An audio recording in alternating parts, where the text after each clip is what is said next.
Anyone else got a question? No? Okay, cool. Enjoy the rest of your day, guys. Thank you for listening to us.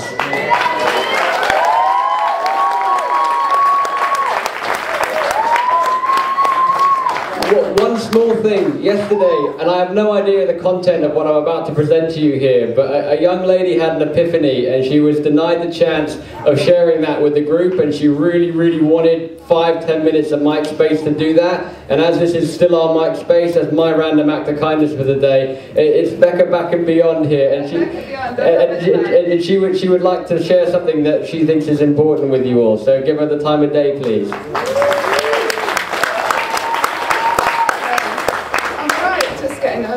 Speak to you.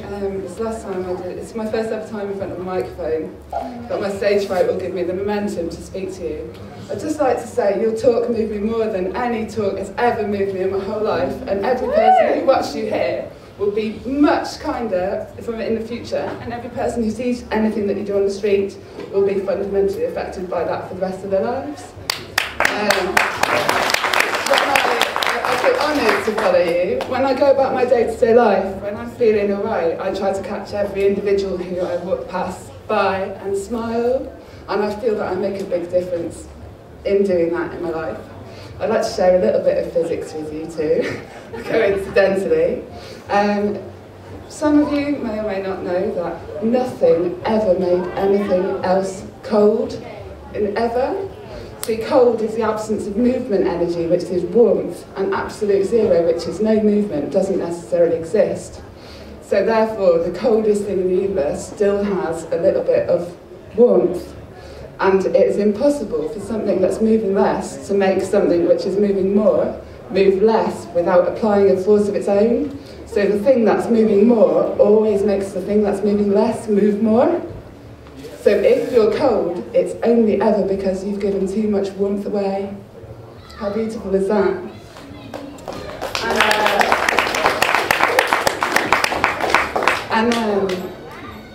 Yeah.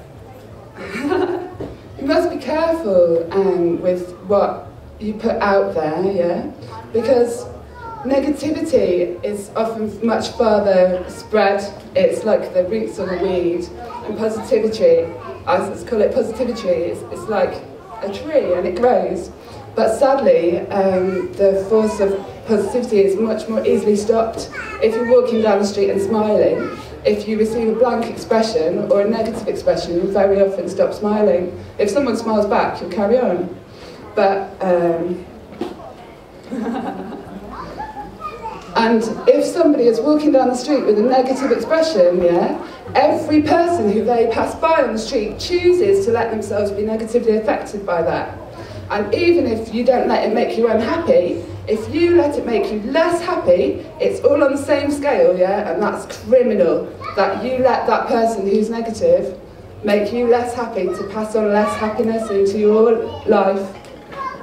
And what I'm here really to talk about is that 8 years ago, at the end of June, the last weekend of June, in Shepton Mallet, I realised I was alive for the first time.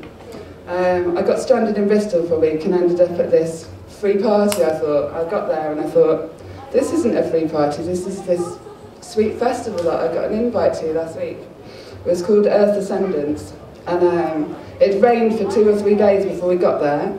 And then I danced in and felt my first hot sunrise, and it was beautiful. And in the afternoon I ended up in a communal sleep tent. It's like half open tent with a blanket and cushions. And somebody brought me a cup of tea.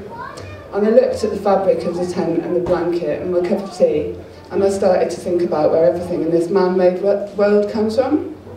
I later coined the term paraphernalians, because everything around you is mostly so new that we've had no chance to become evolutionarily accustomed to it.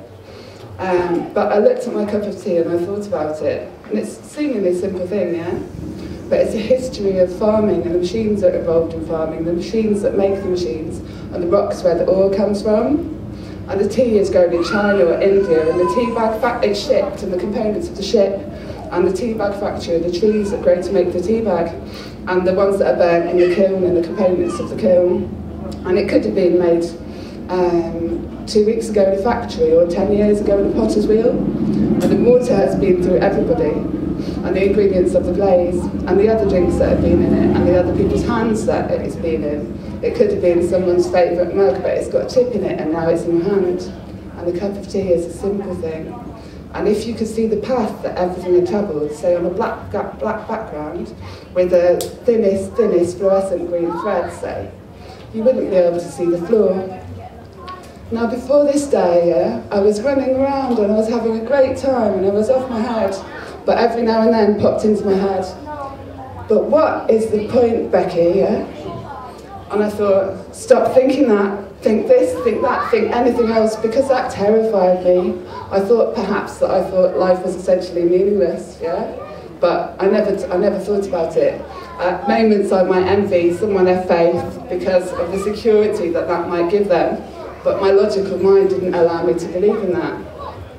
And I started to comprehend the improbability of existence. I wondered for years how many sperms a man has in his lifetime that are not a child. And I found out that it's roughly 300 million sperms an orgasm. An average of 3.5 times a week. It's 1 billion sperms per year per man that are not a child. 52 billion per man on average that are not a child. And I think that who we are fits that physiology exactly like a key, and that no part they couldn't possibly be destined to be together, let alone exist as individuals. And the last thing is that to calculate your true, full individual improbability, you go to the smallest component of your being, which may be a quark, as far as we're aware, and or in somebody you know and love. And the improbability of that being part of you or somebody you know and love is infinity minus 1 to 1 against, and then the next quark next to that is equally improbable.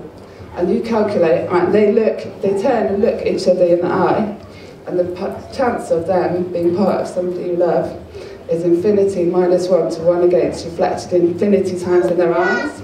You see, infinity is limitless odds, and you can't beat limitless odds, but infinity minus 1 is nearly limitless odds against that one component of you existing. And they all turn to each other, all the smallest, tiniest components of your being, and they're squaring and cubing again and again by billions and billions of infinities.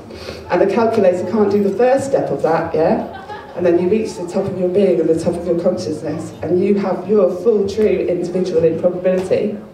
And then what do? But you turn and look an equally improbable being in the eye, And the chance of you meeting that friend or somebody you love is reflected infinity times in your eyes. And then what do? But you get together with a group of amazing people, You get all your friends in a room, and you look around and you go, what? How is this possible? How lucky are we?